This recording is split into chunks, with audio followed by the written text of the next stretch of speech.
It's the Go Gopher podcast with Mike Grimm, episode number 29. I am Mike Grimm, voice of the Golden Gophers, and welcome back to the podcast. This week, our podcast originates from Lucas Oil Stadium in Indianapolis, Indiana, which is hosting Big Ten football media days as we record this. It's the goal of every Big Ten football program to be on this very turf in December, playing in the Big Ten championship game.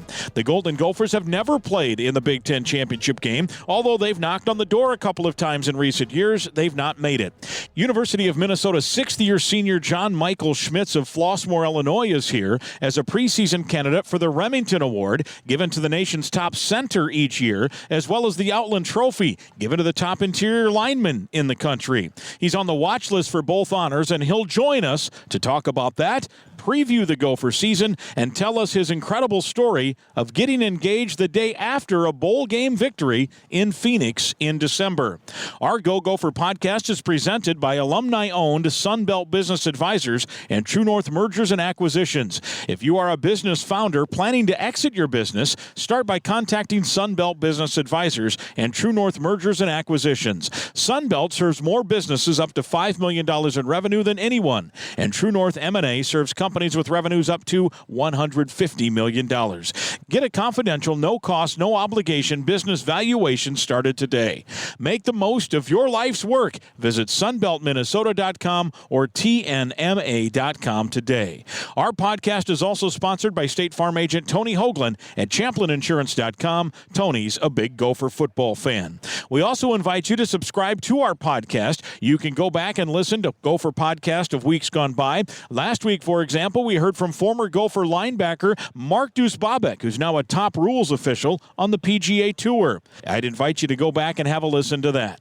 This week, it's Big Ten Football Media Day, and we have All-America candidate John Michael Schmitz, Golden Gopher center. But first, a word from Tony. Hey Gopher fans, this is your State Farm agent Tony Hoagland. We are super excited to be part of the new Mike Grimm Show on Talk North. For the year of 2022, we will be donating $10 to the University of Minnesota Children's Masonics Hospital for everyone that calls our office or checks in with us online and mentions that they heard about us on Talk North and the Mike Grimm Show. We are really excited again that Mike came on board with Talk North. You can reach us at 763-421-4900. You can find us on the web at ChamplinInsurance.com. Again, 763-421-4900, or find us on the web at ChamplinInsurance.com. Roll the boat, Sky Yuma, go Gophers.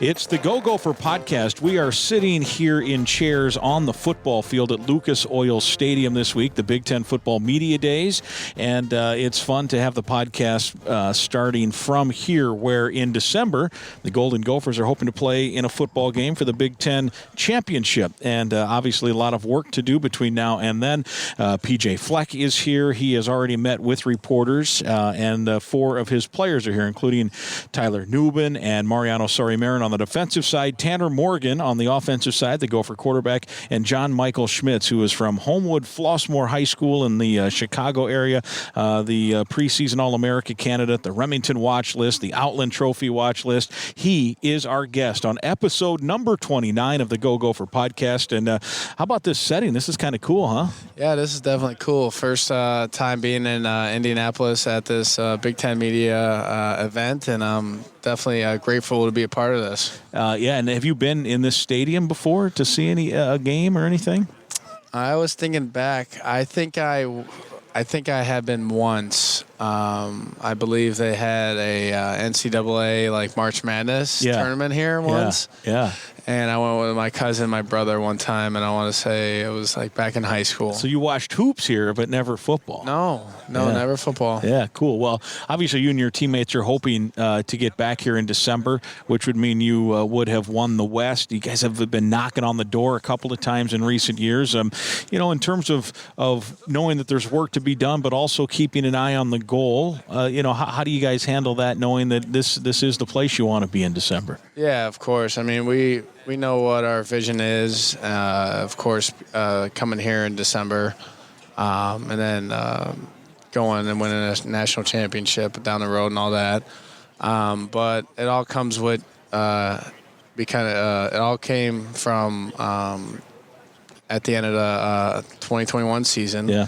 up until the season starting. And then basically our thing this year was break the boring. So, I mean, we had a lot of guys returning from 6-year guys, 5th-year guys for last season. And we've done this many times, and we just got to keep changing our best each and every day. We can't get bored with it, and we got to find creative ways to just to stay kind of like new to the thing. Yeah, energized. Exactly. And is there some benefit as you do that? We want to do that. So whether it's in the weight room or captain's practices, or you guys as an offensive line, even if there's not a football around, getting some chemistry and gelling with technique and those kind of things to also just do some stuff that have nothing to do with football, whether it's, go to movies or hang out with buddies or go fishing or whatever. I mean, what's the balance there in the off season? Yeah, no, definitely. I mean, there is definitely that time you can be able to spend outside of football, get with your teammates, get with the offensive line that I would do. And we would have like a cookout. We would have go to like a guy's lake house. We would just do activities like that just to bring the group together. Because like Callie says, like a connected team, or like Flex says, a connected team is a dangerous team. Right. And basically, with an offensive line, you need 5 playing as one, and it's very hard to do if you're not connected. So. Just making sure these young guys know about each other and spend time with one another and love doing it, so we know what we're working for when we get on that field. Yeah, and in terms of that, how do you build a chemistry? So let's start with last year. You were around guys that had started oodles of games. I don't know what the number is, over 100, right? Yeah. Many of those guys. I mean, Connor Olson has the most starts of anyone, ever, I think, in for sure in the Big Ten, and now maybe all of college football. And he was working alongside you, and Blaze Andrews had been around for a long time, and the tackles had been around for a while as well. Sam Schluter forever, and Daniel Fa'alele, and then others. Now, and some of those others are going to be guys that now will be lined up alongside you and filling in. So how do you go from being, one in a group of guys that have been around forever and playing every down to one of a group of guys that it's not a young group. Yeah. They've been around. I think there's talent. I think you'd agree with that. But how do you then form in a relatively short period of time to be ready September 1st to go block some people? Exactly. I mean, like you said, it's not a young group of guys. They've been in the program for a while now. They've been waiting their turn patiently, and they've been eager to get on the field.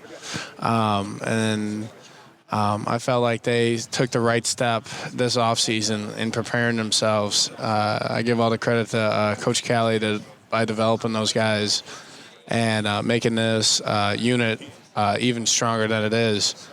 To connect with one another, I feel like you have to get on a personal level and know more about each other, because sometimes, most of the time people, teams will just all they do is hang out at the facility and stuff. And if you want to win games, you're going to have to know each other outside of football. What do we like to do? Find similar activities and just know more about the person on a personal level, I would say. Strategically, schematically, what things can you do right now in the summer to, because maybe you line up against some of your teammates, and maybe it's a walkthrough. I don't know. Maybe you put pads on. You tell me. But what do you do now? Is there strategically or systematically things that you have been doing here the past 6 or 8 weeks to try to build that chemistry, so this guy's going here, I'm going here, I feel him on my hip, all those things, Yeah, no, just teaching these young guys how to watch film and what I see when watching film, or what Callie taught me how to watch film, and kind of relaying the message down the line and how we got to communicate on the line, and why we run this play and what it's set up for down the road, and just something like that. So, basically just we want to see we want to look into one eye. So basically everyone's seeing the same thing. That's what Callahan likes to say.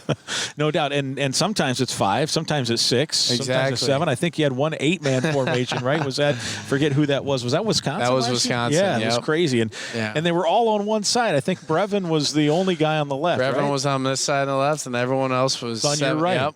Yep. Now, how often had you guys practiced that formation? Just leading into, was that a special for that week, or was that? It was a couple times in the season we practiced for, but not much. No. Yeah. So you guys break the huddle, and then obviously your job is to also point out, to your teammates. I suppose that's even a different tactic when they're all to your right. But could you see, were they confused as to what was how they were trying to line up too? Yeah, they didn't. They were struggling a little bit because we hit it a little bit. I mean, they saw we brought in the heavier bodies and coming in and stuff, but I think they did take a timeout, or they may have. Yeah. I'm not sure, but if they didn't, I know they were scrambling, trying to figure out where to plug in and try to stop this thing. And you got a touchdown out of it against the Badgers, which was great. You guys won the Axe, and we'll talk about that here. In fact, I got to write that down. We got to talk about the Axe. And now I want to ask you about some specific guys, as we mentioned the guys that you played with for a number of years. Coming back, there's guys with experience, not a lot of starting experience. Some of these guys do. Axel, started basically most of the 2020 season. Yeah. The 2020 season. Played a lot last year. Even was a fullback some last year. He's going to have a great chance if he's not starting. He's going to play, I would assume. Strong guy. And you guys have some of that chemistry, I'd assume, just based on the number of reps. So what can you tell me about him and his progress and what you're expecting from him? Axel's a great guy. I mean, he's definitely a guy that is not a speaker. He doesn't speaking up and stuff, but he's a very good hard worker. He just goes to work, and he's a workhorse basically. And we had this. We describe him as like a siphon because he would siphon the energy out of us and in the season and help us down the way. And then he's definitely a great player, great person. I was actually his roommate for 3 years, I want to say. Wow. Yeah, so 3 years we were roommates. And then, so unbelievable person. I definitely respect him. And, Nathan Bowe, a kid, also another Minnesotan. There was, some Minnesotans here. He's a guy who's played center. He's played some guard. He kind of played, I think, in some of those formations as even a tackle, as this extra guy on the outside or close to it. And he's a guy that's played a lot of football, a couple of starts. To tell me about what you know of Nathan Bowe and what he might be able to contribute here. Yeah, so Nathan's is a Minnesota boy. He will dye the maroon and gold. So he will leave it all up on all out on the field, every single rep, and he's nothing but. He brings energy. He brings what we described the how all the time, and he's an even better person. Yeah, great guy, smart kid too. I coached him. Yeah, in youth baseball way back when. No kidding. And I because his son my son and Nathan are classmates. They both went to Lakeville North, and so when this was house ball, like 6, 7, 8 years old. Oh yeah. And he now, he was trying not to hurt my feelings all these years, and I talked to him last year about it, and he's like, "Yeah, you were a great coach. You maybe not want to play baseball anymore." I'm like, "That's great." Well, see, I knew I could see he was going to be a football coach or a football player, and off he goes. Ariante Ursary. I mean, that's a guy we've watched now a couple years in practice, and I think I know a little about just watching, and when I see him walk out of the locker room and onto the field, I'm like, that guy looks like he can be a player. So now the question I pose to you, and I see him in workouts and drills, it looks good. I mean, he's got some potential, it looks like to me. Yeah, I mean, you've heard it this offseason with Callie and Fleck and myself, just praising him and stuff, and just a player he will become. He has a lot of talent. He definitely has a great attitude with this. He just has to continue to change his best each and every day, and just can't get complacent with where he's at, and just got to keep getting better. He's going to grow a lot this season, and he's already grown a lot this off season, and I'm definitely excited for him, and definitely see he will definitely have a big impact this fall. Well, and you think about the offensive line. Obviously, the center is kind of the quarterback of that group, and I'm going to ask you later, what kind of things you're looking for as you hover over the ball and bark some signals. But that said, that left tackle spot, particularly if it's a right-handed quarterback, is protecting that blind side, as the old cliche goes. So it's an important position. He's likely that left tackle, I would think, and that's an important spot for him. So a young guy. I shouldn't say young, just a guy that hasn't had his chance yet, because that spot had been locked down by a veteran. Yeah. It's an important spot in the line. Yeah, no, it is. It is. It's all spots are important in the line, I would say, because you can't run the ball if one person's not doing his job. Right. But it's not like another position. If you do mess up, it could not be as fatal as an offensive line. It could be just one play and you just make that mistake. But I'm excited about Ariante. I'm very excited and see his potential this fall. Another guy that has had a chance. He's gotten a start. A fellow Illinoisan, J.J. Gaudet. Unfortunately, he didn't get a chance much in spring because of some injury and recovery. But what about J.J. Gaudet? What kind of factor can he be, do you think, this fall? Yeah, no, I feel like he can be he is a great person. He's even better player. He is good. I feel like he'll have a good impact this fall with us. It's going to be a eventful season, and I'm definitely excited for it. JJ is a workhorse as well. He's so eager to get on that field and play for this team and put his basically body on the line for him, body on the line for us. Mm-hmm.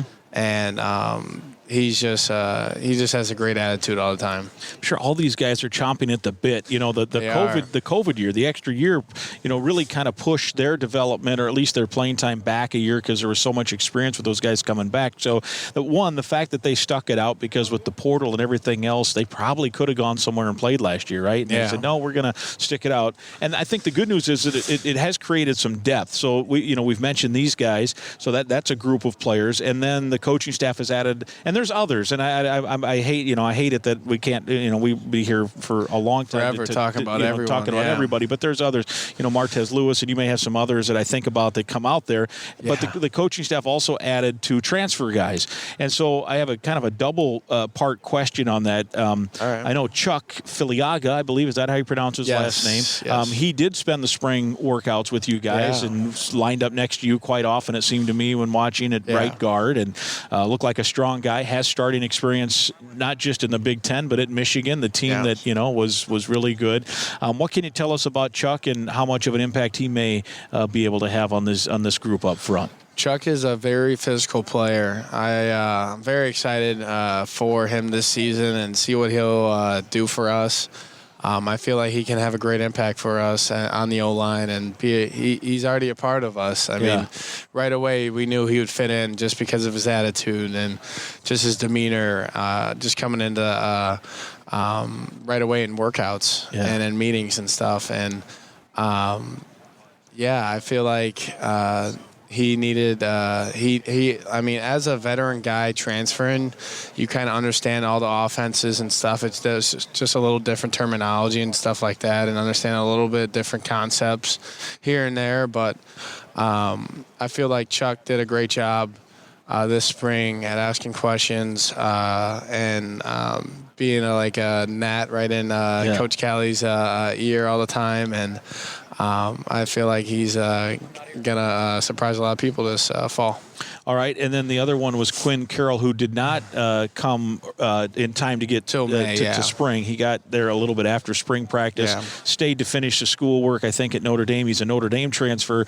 It had some, I think, injury issues and didn't get a lot of chance to play there. Another Minnesotan who's kind of come back. His dad was a Gopher, and so it now becomes a legacy. And so I guess I can't ask you about the spring situation, but how is he now melded in, and what do you see from him, whether it be in the weight room or these workouts workouts here in the summer that you guys are going through? Yeah, no, he just like Chuck, he fit in right away with our guys, just helping lead this group and stuff like that. He's doing a great job understanding all the concepts, all the plays and stuff like that, understanding our mentality we have up front, the toughness we bring, the nastiness we bring, and he's definitely developing into a great player. I'm definitely excited for him because it's going to be a whole lot of competition coming this fall, and I'm excited. Yeah, I am. I mean, these guys you think about that we mentioned when you throw you in with all these preseason watch lists and awards, and then you've got 6 other guys, and you guys do play 6 and 7 sometimes, and you might need that because, as you know, it's a physical game, and so I think there's some optimism there that. If from the outside you look and you lost 100 plus starts or 200 or 300, whatever it was, and now not as many, but you got some potential there. There's no doubt about that. When the transfers come in, I have a philosophical question too, because some of these other guys, the Bows and the Rushmeyers and some of these guys you've gone to war with in practice, and they're your buddies now. And now 2 guys are coming in that are now deciding to come in, mid-year or after the season. And they want to be part of the team too. But how is that dynamic, that transition? Because it always doesn't work, right? Yeah. Transfers don't always work. Of course. Just like sometimes freshmen don't always work. Yeah. They might move, on as well at some point. But how is that to know that, okay, I've been to war with this guy for 4 years, but now this guy's coming to transfer, and they're going to battle to start. And how does that all meld in for team chemistry, and how is that maybe at times a bit of a tap dance to make sure that everyone understands, at the end of the day, I guess the goal is to win football games, but there's also more to it than that. Yeah, at the end of the day, the best 5 are going to play, and then maybe best 5 or 6, 7 sometimes. So because we put out heavy sets like that. But we always have a saying, you don't want to compete against each other. You want to compete with each other. So helping each other out down the way. If you're competing for that position, you're not going to be what should I say? Help the guy out. If he's having a hard day and stuff like that. Be there for the guy. And just knowing you have each other's back at the end of the day. You guys are teammates.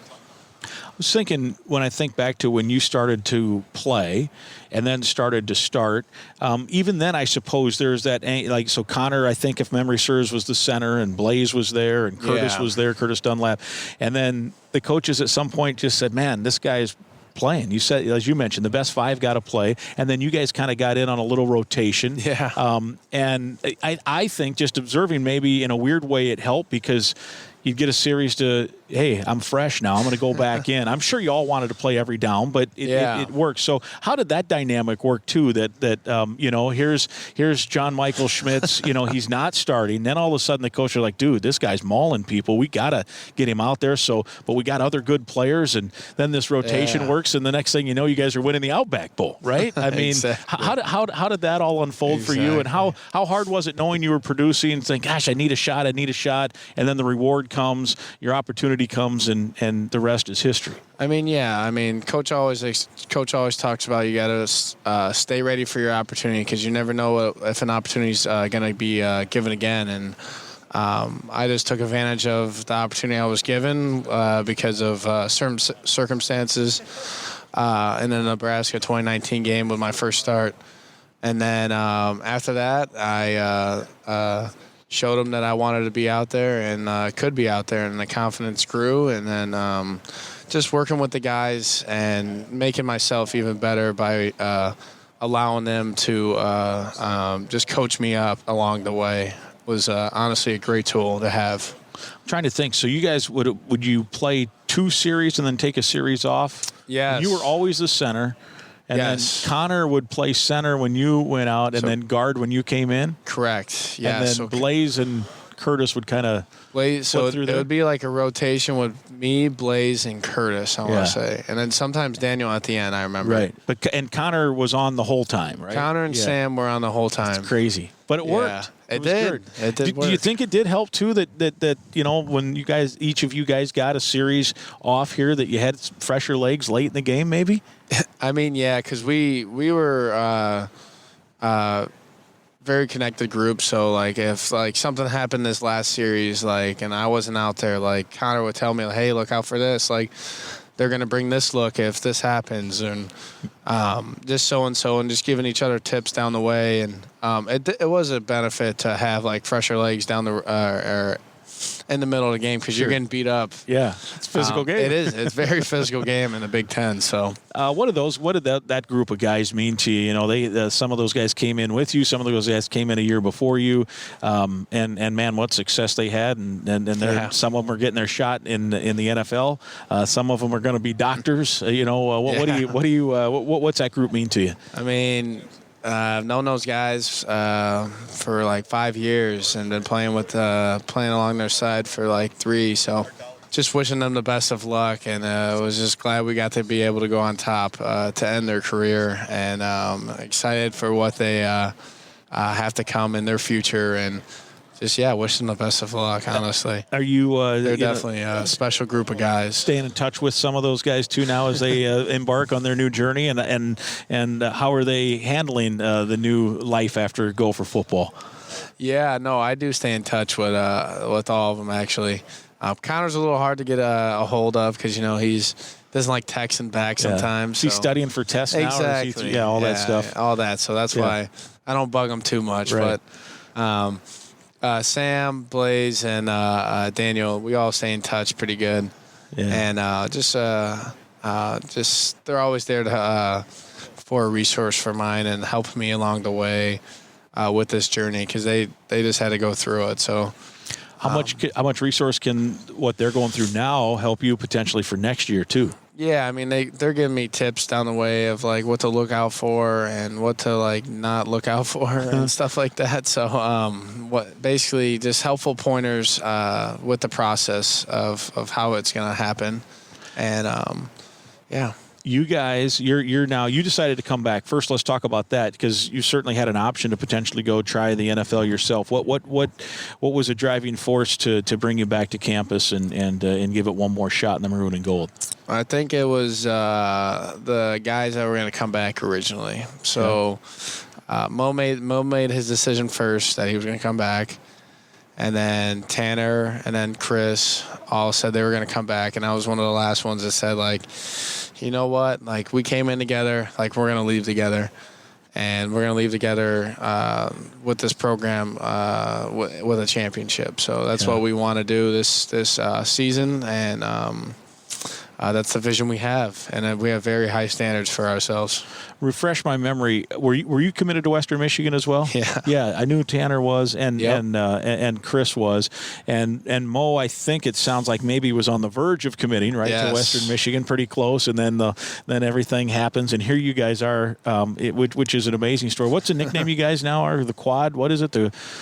I forget. PJ said it. The Encore 4. That's 4. what it was. Encore 4. You guys all coming back. So school-wise, so I got to get this right. So this will be your 6th year? Yes. So school-wise, I'm already graduated. You got to be graduating. I'm already graduated. Yeah. So now you get to take some classes and chill out and it's all gonna snap football. The football. Exactly. Perfect, man. Snap the football. That's great. With that group of 4, that certainly is the leadership group. You guys are all on offense. How good can this offense be? Obviously, Kirk Shiraka, who was at Western, I'm sure helped recruit all you guys there and then here, and now he's back. How good can this offense be this fall? I'm definitely very excited about where this program's headed and where the offense is headed. I mean, you got a great core of guys leading this group. Tanner being our biggest leader out there. He's a tremendous leader, and just having guys supporting him like Crab, Mo, Brevin, myself, and just having all the support, and the guys that are some of your best players are also your hardest workers. So that's where you see the most success happen, and then that translates to the guys working beside you. And I mean, it has to have 11 working as one, or else the offense won't succeed. All right, so you get the play from the sideline. You're the center. Tanner gets you guys in formation. Yep. Just without giving away the house here so that people can't scout it or whatever, just give us a thumbnail look of what you're looking at, what you're trying to communicate to your team, how you do it. As much as you can give out without, like I said, but I don't know if a lot of people understand just what the center does and some of his responsibilities. Yeah, no. So I'll usually call out what excuse me. Yeah. Sorry.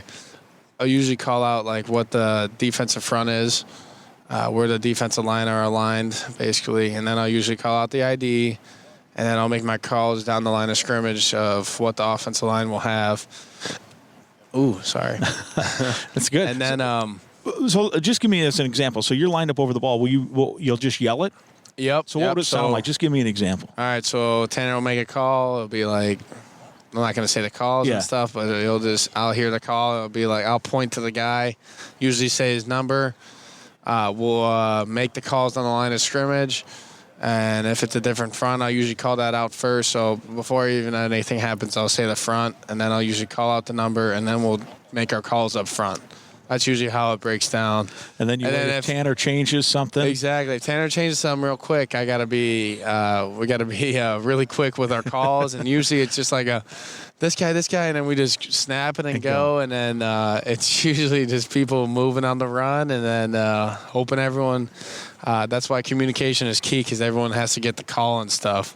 At practice, I suppose, right? The more you're working on it, the more you're getting going. Yeah. These quick calls, it just becomes second nature. You might not even need a call sometimes, right? Because you just know, oh, well, I know what's going on here. No, that was that's what that group last year, and why we were so connected. That's why we were so special, and we had a lot of success down the road, because we understood each other, and we understood how this offense works. We knew exactly what was going to happen. We knew what everyone was going to do during that play, and we just knew the offense inside and out. We mastered the offense, and this is what this not as experienced guys must do. And they're definitely in the right direction for it. Yeah, and then get all on the same page. So I think you and I talked about this very briefly. So when you started to play, we had all you Chicago guys. It was Mariano Sori-Marin, Chris Altman-Bell, and John Michael Schmitz. And for a couple of weeks, I would say on the radio, gosh, these guys in Chicago all have hyphenated names. And I'm, I write down different things on my spotter boards and different things. So it's like Mariano Sori-Marin, Altman-Bell. And I, for whatever reason, thought you had a hyphenated last name, which, as it turned out, you didn't. I thought you were John, your first name, and then your last name was Michael Schmitz. Oh, remember that? Yes. And so you killed somebody right at the goal line, and I think Rodney Smith or Mo or somebody scored, and I said behind the block of Michael Schmitz. And thinking that was your last name, and I don't remember how we got to it. I think maybe the next week or two I did an interview with you, and I was asking you about it. And you're like, no, I'm John Michael. John Michael's my first name. Is Michael your middle name? Michael is my middle name. Yeah. But you just go John. You use your middle name with everything. Like people call you John Michael. Yeah. Right. Yeah. So it happened to be at a younger age because I'm a junior. Yeah. My dad was John when growing up, so whenever someone needed him, it was like John. And then whenever someone needed me, it was John Michael usually. So for short, usually people, like if my teammates will say like JMS, like we need you over here, or like something like that. I've heard that, yeah. But when in fact, I think how it happened was Blaze, you and Blaze, remember you guys, we did a duo interview. Yes. And he called you John Michael. Yeah, that's it dawned on me. I'm like, oh man, I for 3 weeks now, because we're like, we got to get John Michael Schmitz on, because he's now killing people up front, blowing people away, pancaking guys, and so I think we said we'll get Blaze on with him, and Blaze called you John Michael a couple of times. Yeah. So when the interview was done, I'm like, hey, and that's how it turned out. So you're not hyphenated. It's John Michael. Your last name is Schmitz, and then I think you even said, yeah, my dad heard that highlight and was wondering, why do you call you that? Like, well, because the announcer's an idiot, that's why. But anyway, speaking of that, your dad, your family, you're from Homewood Flossmoor High School, Chicago suburbs. Yes. I know there's a recent story, about your upbringing, and kind of tell us about your background growing up in the suburbs of Chicago. Of course, I mean, nothing was ever given to me. Always had to work for anything that I ever wanted. Parents worked so hard to give us a lot growing up, and definitely took that into account to how I work now and on the football field and in sports because of how much effort they put in for us to get here. And just knowing the amount of effort they did for us. And, yeah. You're in, of course, Chicago's in the heart of Big Ten country. Do they go to all your games? They go to every single game. When have they missed any? I think Ever? they missed one game. Yeah. And that was Rutgers 2019 because I think flights were really expensive and the drive was like 20. long drive, it was yeah. a pretty long drive. All the way probably back to youth football, right? They go to all the games, support. Yeah, I mean, when did you start playing? I was playing football 5 years old. I started tackle football. Wow. Did you know you were pretty good right off the bat, or did it? When did it sink in eventually? Like, hey, I might be able to play college football here. I'm rising up here. Probably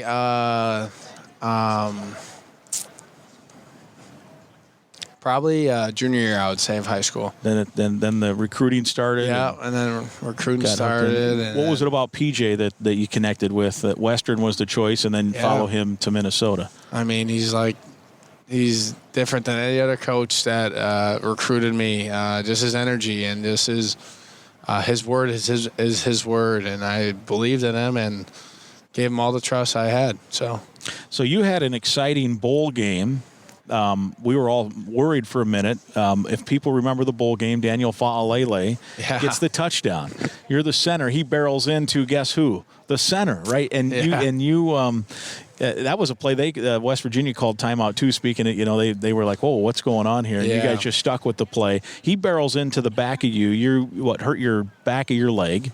Yeah, something like that. Lower leg injury. And then you had to, and we were like, oh, man, let's not have that be anything too serious. And I don't know how serious it was. You couldn't play the rest of that game. I know you took part in spring ball, so you went back to that. Yeah, but the biggest issue was it put you a little bit on the IR, the injured reserve, because you had some big plans after the bowl game. So you got to take us through how that impacted all that. This is incredible. Oh, man. This is I saved the best here for the final little stretch of this podcast. You did. This is awesome. If you care to share of course. How that all works. So we're all worried, like, gosh, I hope that's not a serious injury. It wasn't, luckily, that serious. But it did impact one of the bigger moments of your life. Was a day or two later? It was the day after. Day after the bowl game. All right, tell us the story. After the bowl game. Yep. So obviously had a boot on. And I just kept thinking to myself, man, we made it here. I got everything all set up. I was like, there's no chance. I was like, I'm definitely doing it. We're not canceling this. So you're going to ask your girlfriend to marry you. Yes. That was planned before. Yes. And then you get injured. Correct. So now you're in a boot, and you had kind of a area you wanted to go to. Yeah. Yeah. So continue now. Yeah. So it's a park in Arizona. It was like Papoga Park. Had a nice rock in the back. It was like a nice hole in the rock, and then nice scenery in the back. And then actually, when we got to the place, my mom called me saying we had to switch locations because there was a proposal already happening at the same rock, at the same spot we were supposed to go to.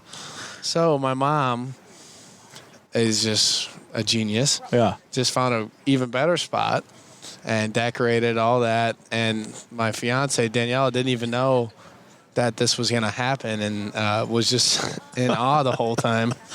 Oh, man. That's incredible. So then she's giving you directions to the new spot? Yeah. We have like my dad had a location on and found where she was at. So we just were like working our way through this park. And it was definitely a great time, and my fiance thought it was for another family because it was off to the side. There was like doing family pictures. Yeah.